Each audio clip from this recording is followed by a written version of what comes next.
Hello everyone, आज हम हैदराबाद से अपनी जर्नी स्टार्ट कर रहे हैं हिस्टोरिक प्लेस हम्पी के लिए, जो कर्नाटका में लोकेटेड है। Hampi UNESCO world heritage site भी है, जो कि पहले पावरफुल विजयनगर एम्पायर की कैपिटल हुआ करती थी। तो हैदराबाद से करीब 7 से 8 घंटे लगते हैं हम्पी पहुंचने में। तो करीब दोपहर के 1 बजे हमने अपनी रोड ट्रिप स्टार्ट की थी हैदराबाद टू हम्पी के लिए, और हमें 8 साढ़े 8 बज गए थे क्योंकि रोड बहुत अच्छी नहीं थी।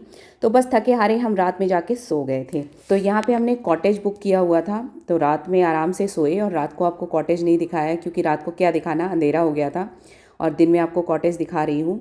तो यहाँ पे एसी कॉटेज आपको बहुत कम मिलेंगे, मतलब बहुत सर्च करने के बाद हमें ये एसी कॉटेज मिला। इनके पास भी 6 से 7 रूम ही थे और बाकी के नॉन एसी थे। और हम्पी में क्योंकि मार्च फर्स्ट वीक में हम गए थे तो गर्मी तो थी भाई, तो इसलिए एसी कॉटेज हमने लिया यहाँ पे, क्योंकि उसके बिना तो काम चलना नहीं था। और कॉटेज अच्छा खासा बढ़िया था, कोई प्रॉब्लम नहीं थी ऐसी, बिल्कुल सिंपल लेकिन बढ़िया।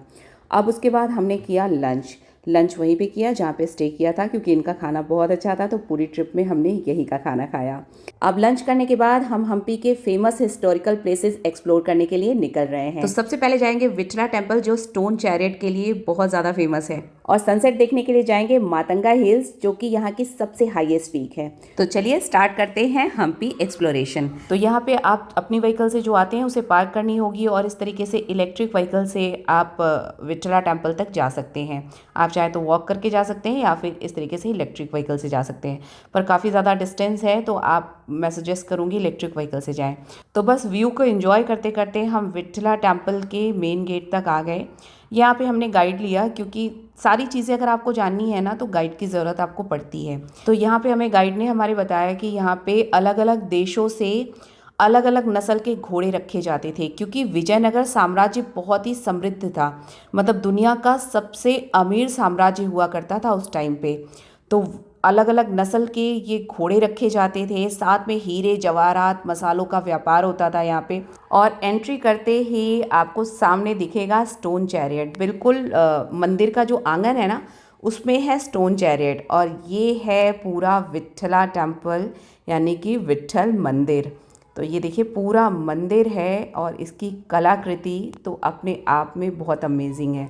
और ये है स्टोन चैरियट आपको भारत देश के 50 के नोट पे भी देखने को मिल जाएगा। ये स्टोन चैरियट हम्पी की एक आइकॉनिक पहचान बन चुकी है, और ये विष्णु जी के रथ का प्रतीक माना जाता है। इसे पत्थरों से इतने सुंदर तरीके से बनाया गया है ना, कि उस टाइम की इंजीनियरिंग जो है देखने को मिलती है कि भाई कितने सुंदर तरीके से इसे बनाया गया है। और पहले इसके व्हील्स आराम से घूम सकते थे, पर अभी शायद इन्हें फिक्स कर दिया गया है, तो शायद साल में एक बार इन्हें घुमाया जाता है, और बाकी सेफ्टी पर्पस से इन्हें फिक्स कर दिया गया है। और विठला टेम्पल की सबसे खास बात जो है वो है ये 56 म्यूजिकल पिलर्स।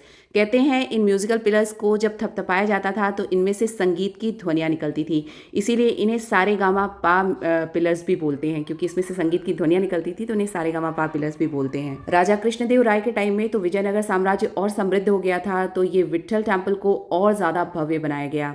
मतलब अपनी कलाकृति, अपने स्टोन चैरियट और म्यूजिकल पिलर्स के लिए ये पूरी दुनिया में फेमस है। लोग इन चीज़ों को बड़े आश्चर्य से देखते हैं कि इन्हें कैसे बनाया गया होगा। तो हम आ गए हैं यहाँ पे विठल मंदिर में, जो कि भगवान विष्णु का मंदिर है। और यहाँ पे देखिए ये परिक्रमा स्थल है, यहाँ पे देख रहे हैं आप, नीचे जाके बिल्कुल परिक्रमा की जाती थी। ऊपर भगवान की मूर्ति रहती थी और इस तरीके से नीचे जाके परिक्रमा करते थे। तो कितना सुंदर ये बनाया गया था। पर अनफॉर्चुनेटली आपको यहाँ पे भगवान विठल यानी विष्णु भगवान की जो मूर्ति है वो मंदिर के अंदर नहीं मिलेगी, उसे किसी सुरक्षित स्थान पे रख दिया गया। अब कहाँ रखा गया इसका तो पता नहीं है, पर किसी सुरक्षित स्थान पे हटा दिया गया। तो उस टाइम सल्तनत हुआ करती थी, दक्कन सल्तनत हुआ करती थी। तो जब 1565 में विजयनगर साम्राज्य हारा था, तो दक्कन सल्तनत की जो संयुक्त सेनाएं थी वो विजयनगर की राजधानी हम्पी में घुसी, और देख सकते हैं मंदिर को कैसे क्षतिग्रस्त किया है। यहाँ पे देख सकते हैं मूर्ति बिल्कुल तोड़ रखी है, कई मूर्तियों के हाथ तोड़ रखे हैं, पैर तोड़ रखे हैं, कई मूर्तियों के सर गायब हैं। तो विठल भगवान की मूर्ति को भी वो क्षतिग्रस्त ना करे, इसलिए उसे सुरक्षित स्थान पे हटा दिया गया।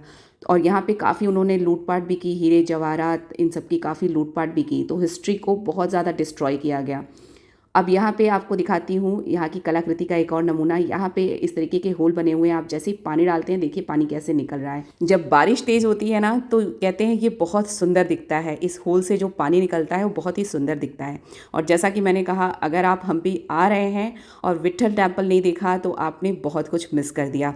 हाँ, ये ज़रूर है कि हमारी हिस्ट्री को कहीं ना कहीं से ख़त्म करने की कोशिश की गई, मंदिरों को तोड़ा गया, लूटपाट तो की ही गई, साथ ही साथ मंदिरों को तोड़ा गया, मूर्तियों को तोड़ा गया, जो कि बहुत गलत था। लेकिन फिर भी आप अपने बच्चों को ले आएँ, खुद आएँ और इन सब जगहों की, ये जो हिस्टोरिकल प्लेसेस है ना, इनकी हिस्ट्री को जानें, अपने बच्चों को भी बताएं ताकि बच्चे भी हमारी हिस्ट्री, हमारे भारत देश का इतिहास जान सकें। भारत देश हमारा इतना समृद्ध हुआ करता था, लेकिन लूटपाट तो यहाँ की ही गई, साथ ही साथ हमारी धार्मिक भावनाओं को भी बहुत ठेस पहुंचाई गई, हमारे धार्मिक स्थल को तोड़ा फोड़ा गया, जो कि अपने आप में बहुत गलत था।